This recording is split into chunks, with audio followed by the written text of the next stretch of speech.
Damos início a mais um programa Anatomia do Poder.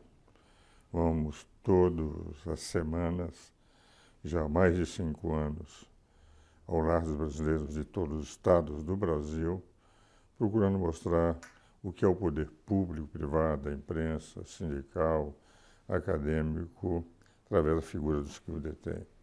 Hoje conversaremos com a minha sócia e professora de Direito Público, Direito Administrativo, autora de diversos livros, sobre a lei da anistia. Analisarmos, enfim, por que se renova uma matéria que já fora pacificada no Supremo e qual a motivação que há atrás disso, na medida que um relatório da CIA, aquela instituição, aquele organismo, agência dos Estados Unidos, que provocou desnecessariamente uma guerra com o Iraque, fazendo com que as tropas americanas invadissem, tivessem um número enorme de mortos de soldados americanos, viessem a destruir em parte do país, sob a alegação de que havia armas de destruição em massa que nunca foram encontradas.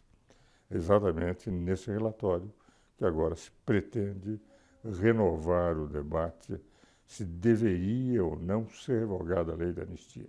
Sobre isso que vamos falar com a minha sócia e grande jurista, Fátima Fernandes. Fátima, um grande prazer estar aqui no programa. E já lhe faço a pergunta. O que você acha dessa tentativa de alguns da chamada Comissão da Meia-Verdade, já que nunca procuraram estudar os crimes praticados pelos guerrilheiros, alguns terroristas, durante aquele período? Qual é a sua opinião? Doutor Ives, em primeiro lugar, eu agradeço o convite para participar do seu programa, conversando com o senhor e com os seus telespectadores. O que me surpreende mais é que, entre as ações que estão objetivando essa finalidade de, na verdade, negar a anistia para todos aqueles agentes do Estado, militares, que cometeram crimes comuns na época da ditadura e não em relação aos opositores do regime, que também os cometeram, é que a autoria de uma dessas ações, que é, na verdade, uma arguição de descumprimento de preceito fundamental, que é a 153, foi proposta pelo Conselho Federal da Ordem dos Advogados do Brasil. Não é? Isso causa uma grande perplexidade, porque, primeiro, pelos argumentos que eles alinham ali. Por exemplo, da inexistência de um acordo que tenha levado à aprovação dessa lei há 30 anos atrás, quando a Ordem dos Advogados do Brasil foi a maior protagonista da celebração deste acordo. Basta lembrar que o projeto de lei, antes de ser mandado ao Congresso, teve o parecer do conselheiro Sepúlveda Pertence, que depois se tornou ministro do Supremo Tribunal, pela aprovação da lei. Então, isto causa uma sensação de violação do princípio da boa-fé e da confiança que a doutrina conhece com base numa expressão latina que é venire contra factum proprium, ou seja, alguém que assume uma postura, um comportamento e que inspira nos demais a certeza de que aquele comportamento vai ser cumprido, de repente volta a tomar uma atitude absolutamente contrária àquele comportamento adotado inicialmente, violando manifestamente o princípio da boa-fé e da confiança. E é um dado que é preocupante nisto. Na verdade, houve um acordo. Eles pediram a ordem. Eles estavam na clandestinidade. Graças à figura de Raimundo Faoro e do Sepúlveda Pertence, trabalharam junto aos militares para aceitarem. E se não fosse a ordem ter sido verdadeiramente a ordem daquela época, eu fui conselheiro naquela época, conselheiro de 79 a 84, era conselheiro da Ordem aqui na seccional de São Paulo, quando foi aprovada a lei, portanto, há quase 40 anos, a pedido dos guerrilheiros que queriam voltar à política. E se não fosse a figura maiúscula de Raul Faoro, o Pertence, que era muito respeitado, era conselheiro também do Conselho Federal, não teria havido. E o mais impressionante é que o próprio advogado do PT, porque na verdade foi o PT que criou a Comissão da Verdade, foi o PT que pôs os conselheiros que ele queria para essa Comissão da Meia-Verdade, que disseram, nossos crimes nós não queremos apurar, só queremos apurar os crimes praticados por aqueles que estavam no regime, que é uma meia-verdade e uma verdade parcial. Mas o aspecto que impressiona, Fátima, é que, graças a essas figuras maiúsculas da ordem naquela época, é que se obteve, e depois isso foi constitucionalizado em disposições transitórias. E mais, quando isso foi, o PT pretendeu que se revogasse a lei apesar do direito adquirido. E o advogado do presidente da República, que era hoje o ministro Dias Toffoli, deu um parecer dizendo que a decisão do Supremo era correta, porque a Constituição é claríssima em dizer que o direito adquirido não pode ser atingido. O presidente Lula pretendeu que ele mudasse o seu parecer e, como o ministro Toffoli é uma pessoa de posição muito firme e não transige em relação às suas posições, disse, eu não mudo. E manteve o parecer e o Supremo decidiu. Então, o que me impressiona é que é cláusula pétrea na Constituição que o direito adquirido não pode ser atingido. Esse direito foi adquirido em 79 e constitucionalizado em 88. O que vale dizer é como se nós quiséssemos revogar o artigo 5º, inciso 35 da ordem, o 36 da Constituição Federal. Isso me deu, porque dá a impressão que a Constituição não vale nada. O que se vale é, digamos, as vinganças políticas, os resquícios, como se o Brasil vivesse com um baú, com um mundo de fundos de ressentimentos, o que provocaria, evidente, uma reação também daqueles que eles nunca apuraram a verdade, dos que morreram em shoppings através de atos terroristas por parte dos guerrilheiros. É algo extremamente preocupante, não é, Fátima? Não, sim, e principalmente questionar o fato de o nosso ordenamento atual ter recebido essa lei, quando existe uma emenda constitucional 26 de 85, que foi a emenda que instaurou a Constituinte, que expressamente recebeu a anistia, inclusive com um perfil até mais alargado. E eu acho assim uma coisa muito estranha negar essa verdade histórica tão comprovada, suficientemente comprovada, de que houve um acordo, sim, da sociedade que se mobilizou inteira, não só por seus intelectuais, como Raimundo Faoro, Seabra Fagundes, Dom Eugênio Salles, mas também das principais instituições representativas da sociedade, como a CNBB, a ABI e a própria Ordem dos Advogados do Brasil. Dizer que isto não aconteceu é simplesmente ignorar a verdade histórica e querer atingir a bilateralidade desse acordo, certo? É simplesmente negar os instrumentos que foram usados para a passagem da ditadura para a realidade democrática. Né? Aliás, Fátima, nós estamos terminando esse bloco. Um ponto que eu considero fundamental que o telespectador tenha conhecimento é o movimento guerrilheiro que pretendia instalar um regime cubano. Eu me dou bem com o José Dirceu, você sabe disso.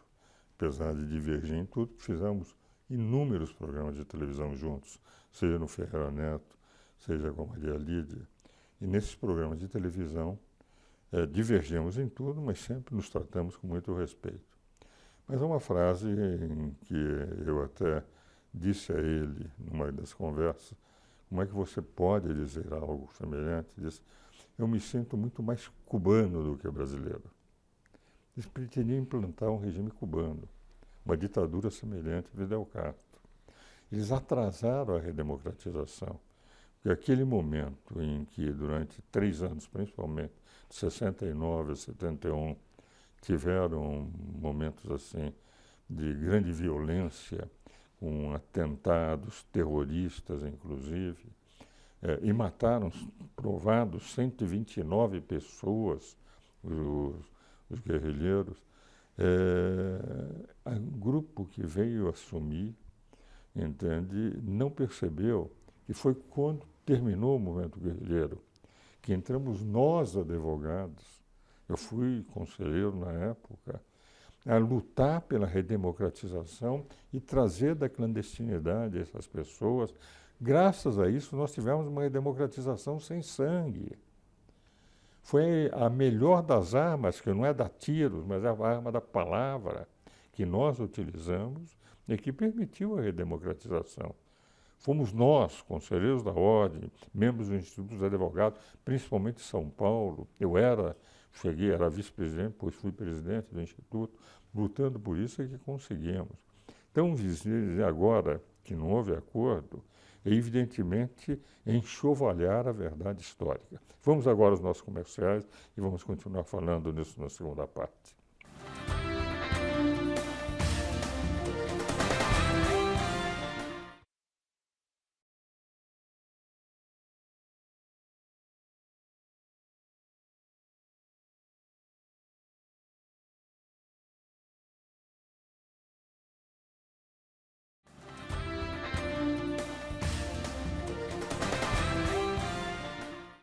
Damos continuidade ao programa, hoje conversando com a professora Fátima Fernandes Souza Rodrigues, minha sócia e grande professora de Direito Público. Lecionou na PUC de São Paulo durante 8 anos de Direito Administrativo e, indiscutivelmente, em matéria de Direito Público, é uma das grandes especialistas do Brasil. Uma jurista, e eu me sinto realmente, senhores telespectadores, extremamente honrado de tê-la como minha sócia. Minha querida Fátima, você, quando terminamos o bloco anterior, você ia fazer uma observação e que eu deixei para esse bloco sobre a decisão do Supremo a respeito da lei de anistia. Então, a ADPF 153, que já foi julgada improcedente, teve como relator o ministro Eros Grau. E eu gostaria de destacar neste programa a profundidade e o brilhantismo desse voto de um ministro que exauriu a matéria, porque o Conselho da Ordem dizia que a lei estava ferindo princípios fundamentais da Constituição. E o ministro Eros rebateu todas as acusações, todas as imputações feitas pela Ordem dos Advogados, salientando que a bilateralidade é uma característica de todos os acordos semelhantes que foram celebrados pelo mundo afora. Basta lembrar a África do Sul, não é? Que foi uma anistia muito mais ampla que a nossa, né? E o ministro Eros deu um dos votos mais bonitos que o Supremo já viu. Então, eu, principalmente aos estudantes de Direito, eu sugeriria que lessem esse voto, o acórdão inteiro, mas principalmente o voto do ministro Eros Grau, onde ele faz a recuperação histórica e, apesar de todo o repúdio aos crimes de tortura, aos crimes comuns, que a gente realmente não consegue tolerar, essa bilateralidade, aceitar isto naquele momento, foi o passo principal para haver a mudança do crime, do regime autoritário para a democracia. Então, apesar de todo o repúdio àqueles atos, foi o caminho possível para se voltar ao regime democrático. E eu vivi aquilo intensamente, porque era conselheiro da Ordem em São Paulo, e nós estávamos, evidentemente, trabalhando também. Eu já estava vinculado ao Instituto e assumi o conselho em 79. O dado, realmente, Fátima, é que há um ponto pacífico. Havia um repúdio violento por parte dos conselheiros da Ordem. As duas demonstrações de violência, seja do regime de exceção, seja dos guerrilheiros. Os guerrilheiros também torturaram, mataram.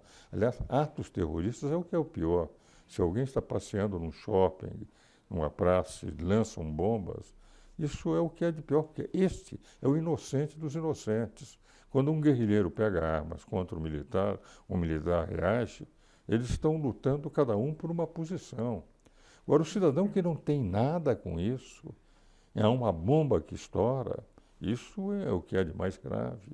Então, dentro desse aspecto, é evidente, todos nós repudiávamos, mas entendíamos, não era possível dar anistia a um se não desse anistia aos outros. Anistia tem que ser bilateral.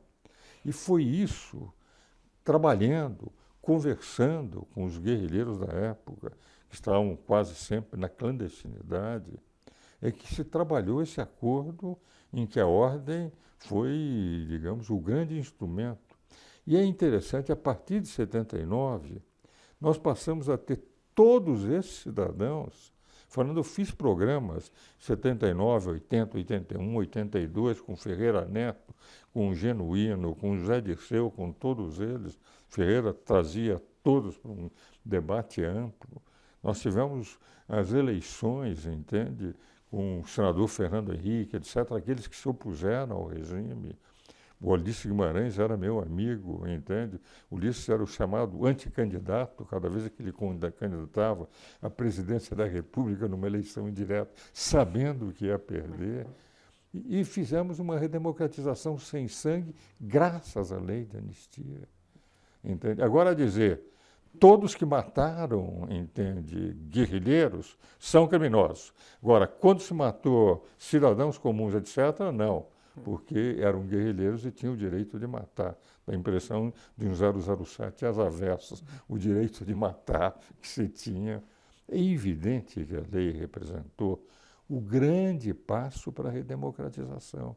Tivemos uma redemocratização sem sangue, vencendo o Tancredo Neves, foi o primeiro passo, a emenda para a Constituinte, e aí nós tivemos. Então, eu não entendo por que se pretende velhas feridas serem renovadas 40 anos depois, que a lei começa em 79.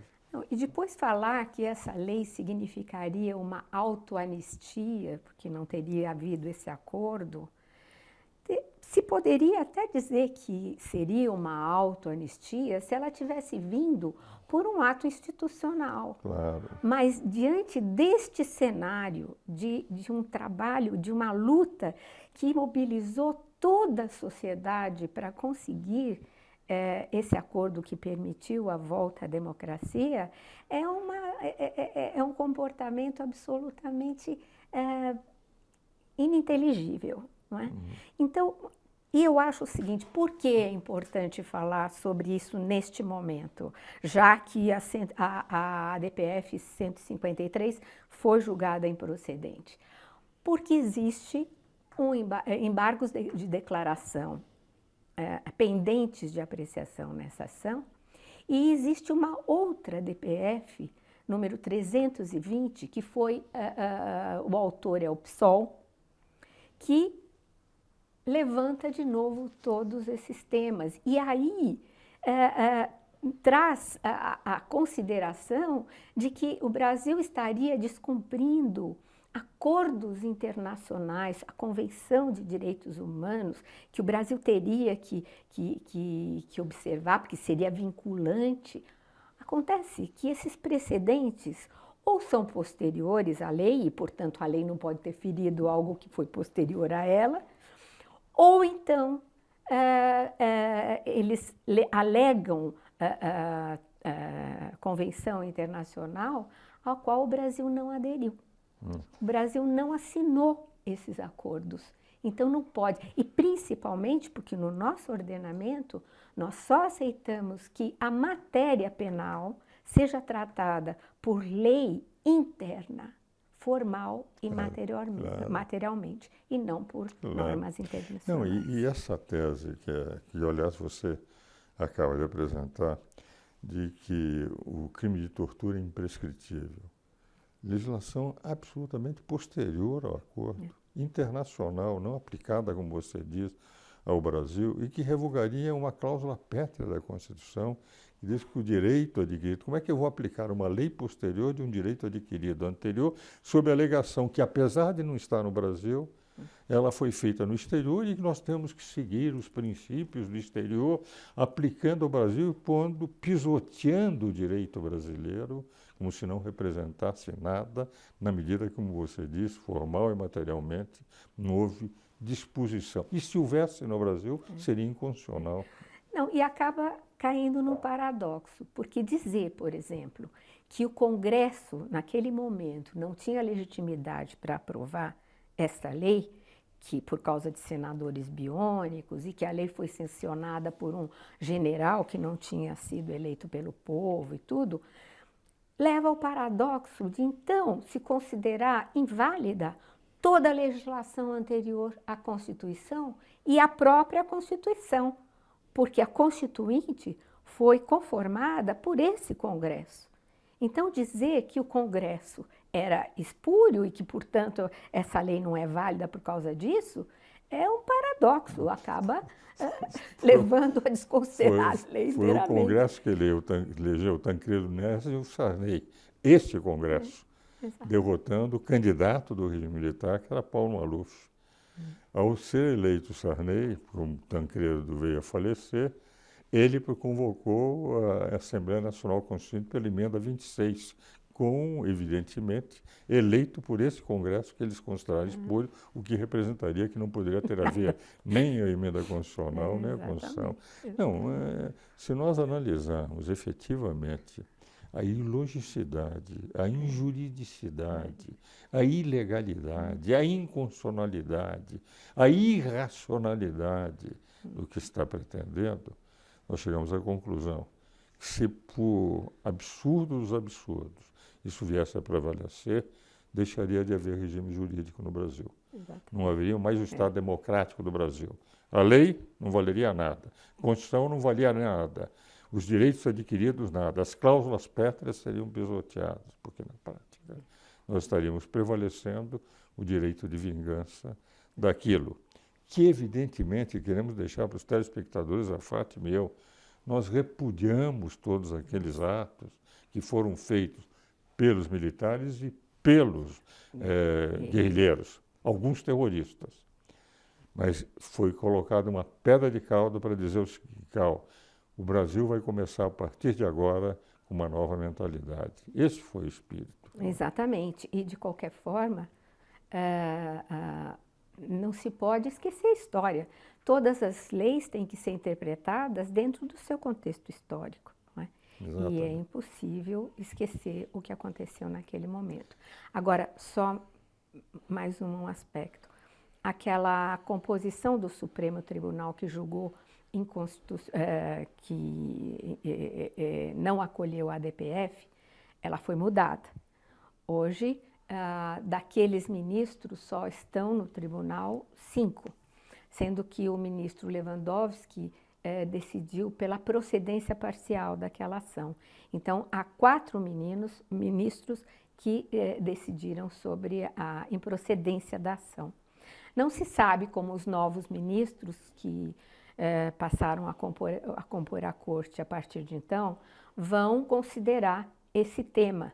Mas, a partir das decisões que houve nessa matéria sobre a possibilidade ou não de prisão a partir da segunda instância, em que vários ministros, inclusive a primeira ministra Rosa Weber, prestigiou a decisão do colegiado, eu imagino que essa decisão vá permanecer exatamente por isso, pela necessidade de se prestigiar, não só pelos sólidos fundamentos dos votos dos vários ministros, principalmente do ministro Eros, mas também da necessidade de prestigiar a jurisprudência do colegiado. Uma jurisprudência de uma Suprema Corte não pode mudar de um dia para outro.